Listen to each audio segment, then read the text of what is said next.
Hola, les doy la bienvenida a Consejo al Día, un espacio diseñado para que ustedes puedan conocer el trabajo de los concejales por Bogotá y sus habitantes. Estos son nuestros titulares. Hoy les contaremos de la preocupación que tienen los bogotanos por el aumento en el recibo del agua. Hablamos con la ciudadanía. El ataque del que fue víctima la concejal Lucía Bastidas. Y les explicamos en qué consiste la bancada de la innovación. Bienvenidos. El barrio La Arboleda, en la localidad Rafael Uribe Uribe, comprende cerca de 100 casas en las que habitan numerosas familias que desde diciembre del año pasado les ha tocado convivir con un daño en la tubería, lo que ha ocasionado filtraciones de aguas negras y lluvias. Además, el recibo del agua se ha venido incrementando y la situación empeorando. Por eso la comunidad alzó su voz y desde el Consejo se tomaron cartas en el asunto.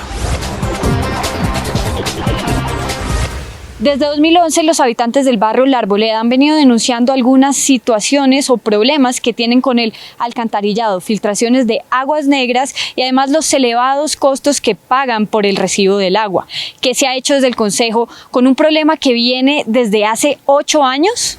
El barrio La Arboleda es un sector en constante riesgo de deslizamiento, pero a ello se le suman los problemas con el alcantarillado y el alto cobro del servicio. El caso tocó las puertas del Consejo y se le puso la lupa. A raíz del colapso de las redes de alcantarillado, de aguas negras y lluvias, el barrio prácticamente se estaba yendo abajo. Se hundieron sus calles, sus andenes, las casas empezaron a agrietarse y hay un talud inmenso allí que merece un tratamiento. Cuando el terreno se hundió, entonces el tubo se partió, quedó el escape de agua y los olores fueron, imagínense, mucha gripa, muchas enfermedades a raíz por el trabajo mal hecho.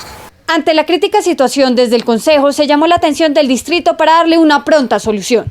En este año hicimos los diseños para la estabilización del sector. Es un problema muy complejo. Los diseños arrojan realmente unas obras que valdrían un poco más de 20.000 millones de pesos, del orden de unos 23.000 millones de pesos. Por eso hemos comenzado una revisión para establecer unas fases, de tal manera que esto pueda hacerse por partes. Aquí llegan las facturas demasiado costosas, pues ellos dicen que nos van a arreglar, que van a hacer obras de mitigación, que nos van a hacer un muro de contención para mejorar la situación del barrio. El cambio de la tubería fue la primera medida provisional para mejorar la situación. Este año se iniciará una licitación para ejecutar una obra que aporte soluciones a largo plazo.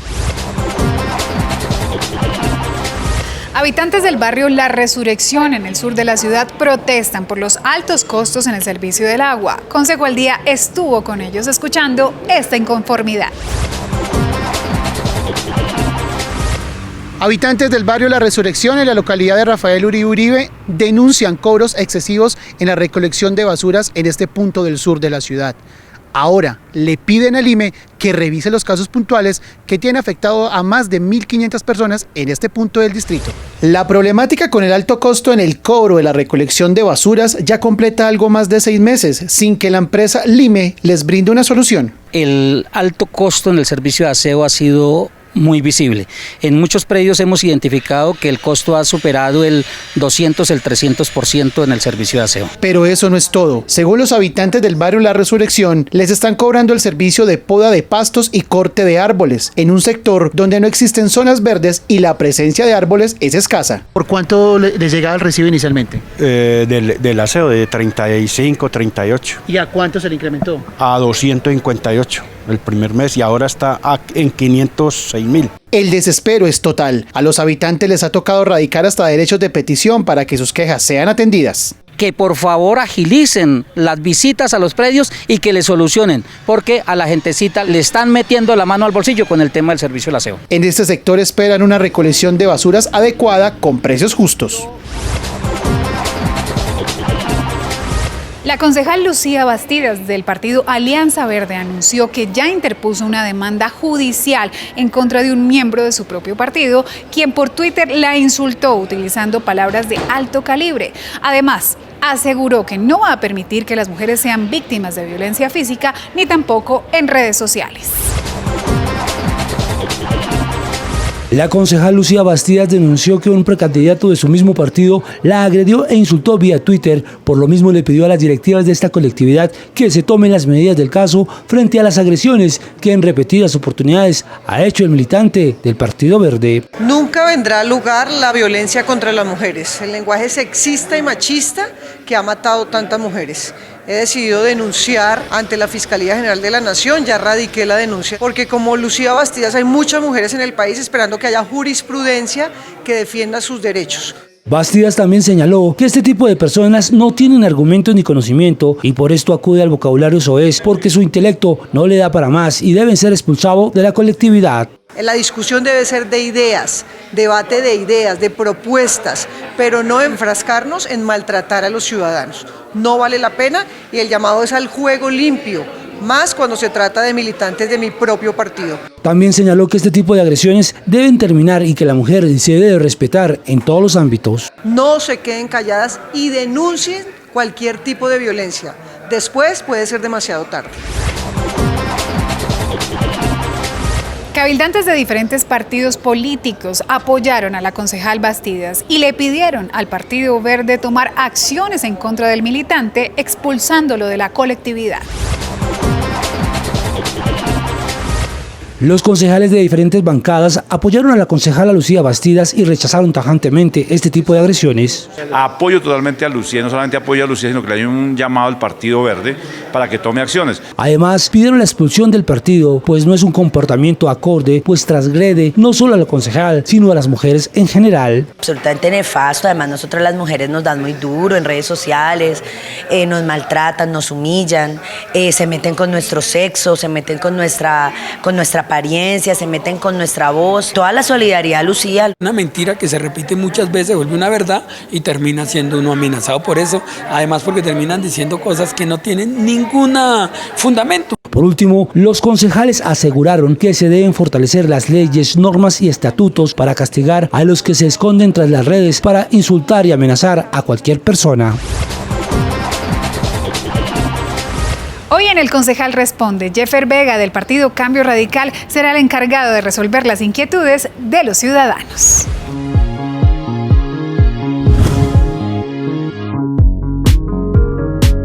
Soy Luis Camilo Chacón, de la localidad de Tunjuelito. La pregunta es para el concejal Jeffer Vega, ¿sí? ¿Cuál es la importancia de prevenir la explotación sexual en las escuelas a nivel distrital? Y en este sentido, ¿qué se ha hecho desde el Consejo para evitar este flagelo, ¿sí? Hola Camilo, muchísimas gracias por esa pregunta de vital importancia. Los gobiernos a nivel internacional han identificado este problema como uno de los problemas que hay que contrarrestar en todos los gobiernos a nivel mundial. La explotación sexual y comercial de niños, niñas y adolescentes, que está establecido en el punto número 5 de los Objetivos de Desarrollo Sostenible. Bogotá no se queda atrás. Como autor de la iniciativa de este tema, el Acuerdo 738 busca que la Secretaría de Educación establezca planes, proyectos y programas y se articule con otras entidades tanto de orden distrital como nacional para poder evitar, contrarrestar y eliminar cualquier clase de trabajo forzoso o de explotación sexual y comercial. Bogotá, al igual que las capitales más importantes del mundo, le apuesta a los cambios para mejorar. Por eso, en el Cabildo Distrital se creó la Bancada de la Innovación, para ir a la vanguardia en temas urbanos, culturales y de emprendimiento, entre otros.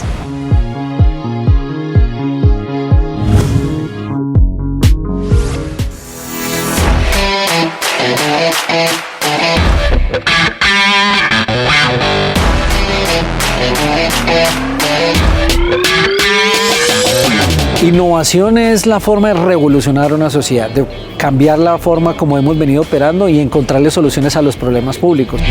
El 12 de septiembre de 2016 se conformó la bancada de la innovación y el emprendimiento con el concejal Diego Molano como gestor y Roberto Inestrosa Rey, Daniel Palacios y José David Castellanos como miembros de la bancada.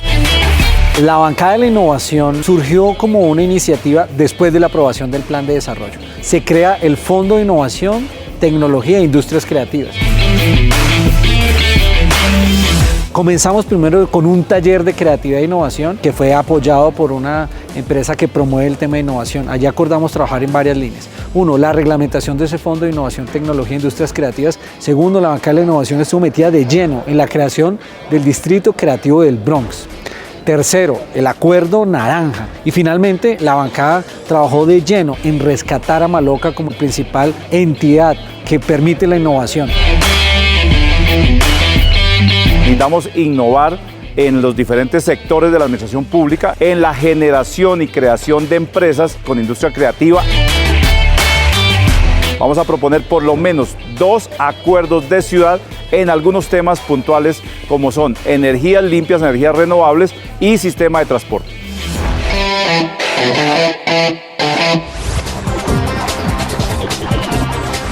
Los invitamos a que nos sigan en nuestras redes sociales, en Twitter @Consejo de Bogotá y en Facebook Consejo Distrital. También para que continúen en sintonía con nosotros, ya que después de esta breve pausa hablaremos de teletrabajo con la concejal Olga Victoria Rubio del Partido Mira.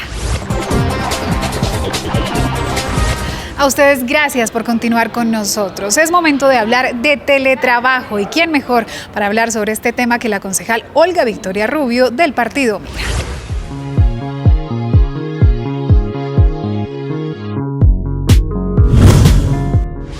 Buenas noches, bienvenido a Consejo al Día y gracias por la invitación porque hoy tenemos un tema muy importante para los bogotanos, diría yo también a nivel nacional, que es el tema del desempleo.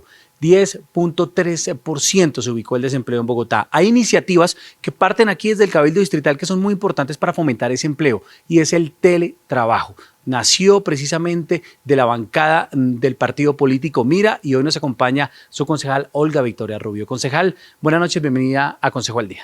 Leonardo, muy buenas noches, me alegra saludarlo y estar aquí en el programa de Consejo al Día con un tema tan importante como tú bien lo dices, el teletrabajo. Vemos las cifras de desempleo en Bogotá, descendió un poco en este trimestre, sin embargo las cifras en los últimos años se han incrementado. Expliquemos un poco para abordar ese tema, esa radiografía de lo que es el tema del desempleo en Bogotá y cómo contribuiría el teletrabajo a que esas cifras se reduzcan, pero lo más importante es que los ciudadanos puedan tener una opción de trabajo. Mire, hay 2 extremos etarios que no es fácil que consigan empleo y son los jóvenes y son los adultos mayores. En esa etapa es muy complicado que puedan llegar a contratar. El teletrabajo precisamente hace toda la transición. Primero, comienzo con los millennials y los centennials.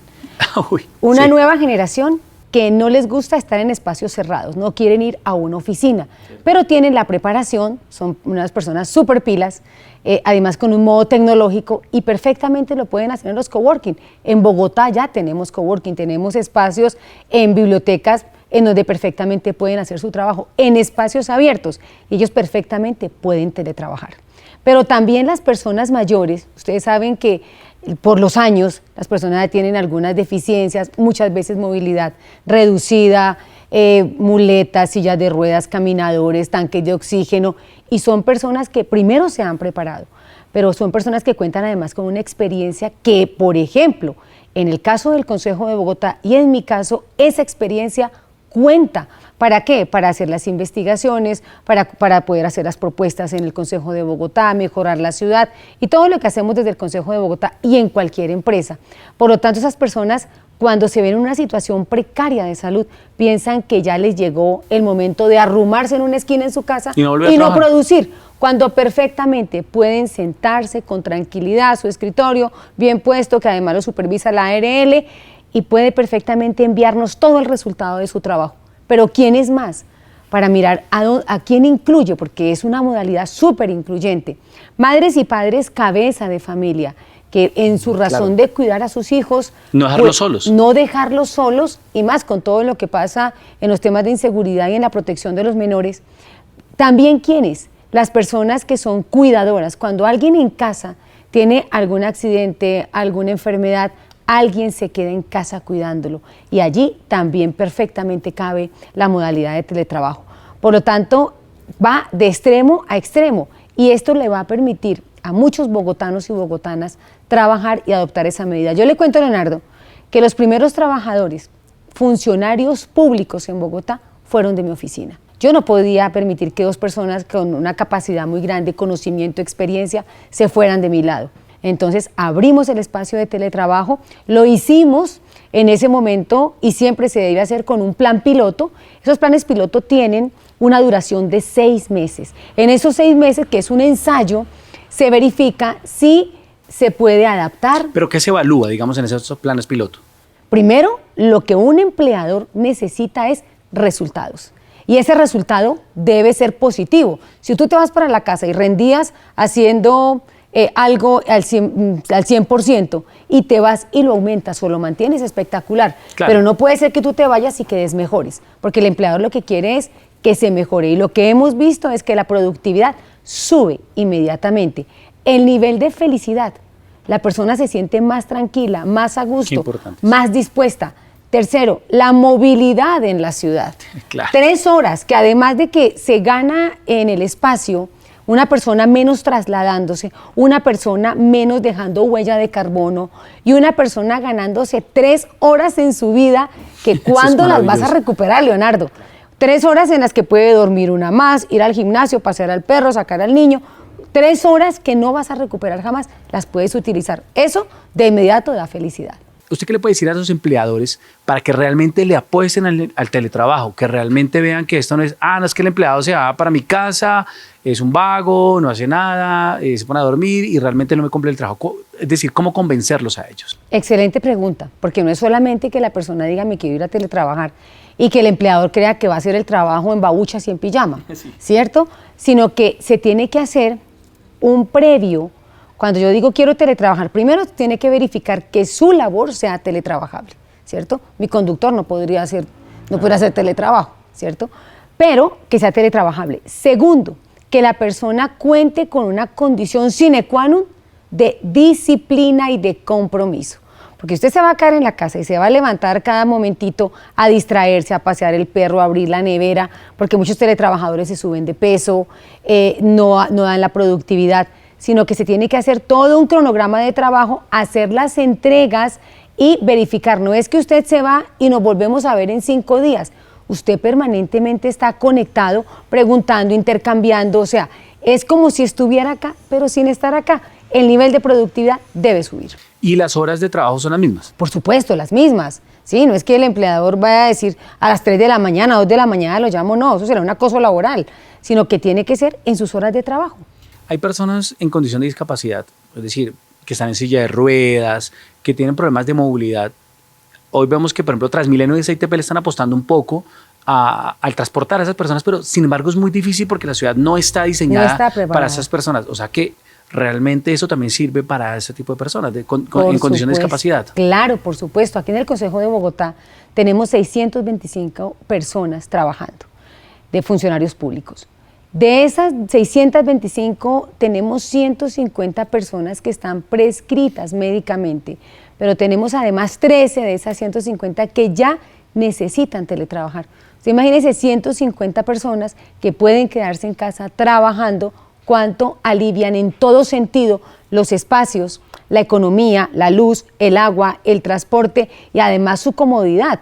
Si para una persona es complicado movilizarse en la ciudad, así sea en su propio vehículo, imagínese poderse quedar en casa y trabajar y rendir y ganar. Claro. Concejal, voy a ser un poco abogado del diablo con un par de preguntas. La primera, es decir, yo hago mi teletrabajo, pero bueno, estoy consumiendo mi internet, estoy consumiendo la luz de mi casa, estoy consumiendo los servicios públicos de mi casa. Es decir, el empleado dice, bueno, pues voy a ganar igual, pero voy a consumir más. Muy buena pregunta. Ya está calculado y eso lo reconoce el empleador, porque no pudiera, además de que le entrega un trabajo, también asumir entonces la carga de lo que tenía que asumir la oficina. Ya está calculado cuánto mensualmente consume una persona, tanto en red, en luz, que es lo que necesita para trabajar, y eso se hace una reposición. Ya eso está perfectamente calculado.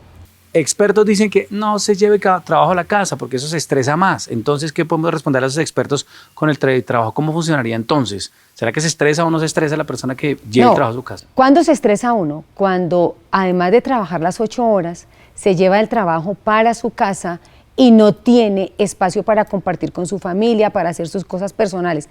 El trabajo no se lleva para la casa, pero cuando se teletrabaja, se dedica juiciosamente en esa disciplina y además tiene una visita de la ARL, porque la ARL tiene que ir a verificar que sus condiciones ergonómicas, seguridad en el trabajo, que usted tenga todas las condiciones para poder sacar adelante el trabajo, y si no, luego la ARL tendría que llegar a responder por un mal hábito, por una mala posición, por no tener un espacio iluminado, por no tener un espacio perfectamente trabajable, claro. Exactamente adecuado.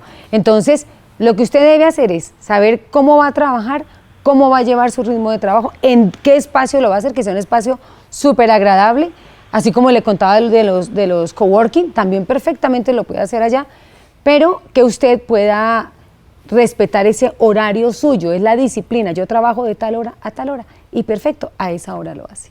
Otras dos preguntas precisamente frente a lo que puedan pensar esos empleadores. Y es el tema, la capacitación que puedan tener, digamos, en el uso de los equipos técnicos, no solo el computador, sino el celular. ¿También se la daría al empleador? Es decir, para que aprendan a manejar el celular, manejar un computador, muchas veces enviar archivos muy pesados. ¿Cómo se trabajaría ese tema? ¿El empleador también haría esa capacitación? Bueno, de hecho, se supone que tiene que utilizar los medios tecnológicos, ¿cierto? Para que yo me pudiera teletrabajar. Si yo estoy aquí en la oficina, yo supongo que usted ya sabe hacer todo su trabajo en el computador, los archivos, cómo envío, cómo recibo, a qué horas entrego. Ya eso ya en sí ya tiene que estar porque está dentro de sus funciones además. Y las reuniones por Skype se pueden hacer también, ¿no? Sí, claro, por supuesto. Pero también es muy buena la pregunta porque me da el espacio, Leonardo. Y recordarles que cuando hicimos el tema de las mujeres con ácido, que tuve la oportunidad también de trabajarlo en la ciudad, y hicimos la restricción de la venta, el menudeo y todo eso, pero además de eso, abrimos el espacio. Y abrimos un espacio de teletrabajo. Es que el teletrabajo lo empezamos a implementar en el Consejo de Bogotá a manera de plan piloto en el periodo pasado. ¿Y qué hicimos? Hicimos un acompañamiento con la Fundación FENALCO. Con estas mujeres nos fuimos. Allí en la fundación le dieron capacitación, con lo que tú me estás preguntando, de cómo hacer call center. O sea, estas mujeres tenían que ir y capacitarse para saber cómo se trabaja en un call center y para cuando las contrataran, pues que era la modalidad, y más ellas resocializando, entrando a una sociedad porque habían sido violentadas, habían sido desfiguradas. Entonces lo que hicimos fue hacer este acompañamiento laboral para que ellas pudieran tener ya, quien las quisiera contratar, empezaron a hacer. Entonces a ellas sí, en estos casos especiales sí se les hizo el acompañamiento para que hicieran teletrabajo y que fueran contratadas para call center. Concejal, finalmente, si yo le digo cuáles son 3 sectores de la productividad en el país o en la ciudad que podrían funcionar en el teletrabajo, ¿cuáles serían? En las oficinas, la investigación, y les voy a contar desde el Consejo de Bogotá, todo el trabajo que se hace en el Consejo de Bogotá, en las oficinas, tema de investigación. Si estamos mirando la planta, quienes llevan, por ejemplo, las hojas de vida, quienes llevan procesos administrativos, perfectamente lo pueden hacer. Y un ejemplo también que tenemos en el Consejo, quienes hacen la transcripción de todas las sesiones, perfectamente lo pueden hacer. Ahí está el internet, se lo pueden llevar, lo pueden hacer, y hay una interconectividad entre la corporación para que puedan bajar desde sus computadores. Se hacen unas firmas de el respeto y también la seguridad de los documentos. Perfectamente entran, bajan los archivos, hacen todas sus copias y lo hacen, lo desarrollan y lo entregan. Perfecto, pues concejala Olga Victoria Rubio del Partido Mira, muchísimas gracias, una gran iniciativa, teletrabajo. Mejora la felicidad, mejora la movilidad. Y el pues ambiente, obviamente claro, el ambiente, la familia, que es lo más importante. las la horas. Familia, ¿no? Muchas gracias, concejal. Así es, el teletrabajo ya se implementó en el Consejo de Bogotá. A ustedes muchísimas gracias, nos vemos en una semana con más temas importantes para la ciudad, desde aquí, desde el Consejo de la Ciudad. Agradecemos su compañía en nuestro programa Consejo al Día y les recordamos que si se perdieron algún momento de este capítulo pueden revisar la emisión completa en nuestro canal de YouTube El Consejo de Bogotá en TV. Nuestra cita es el próximo martes de 7 a 7:30 de la noche para hablar de los temas que más les interesan a los bogotanos. Hasta entonces.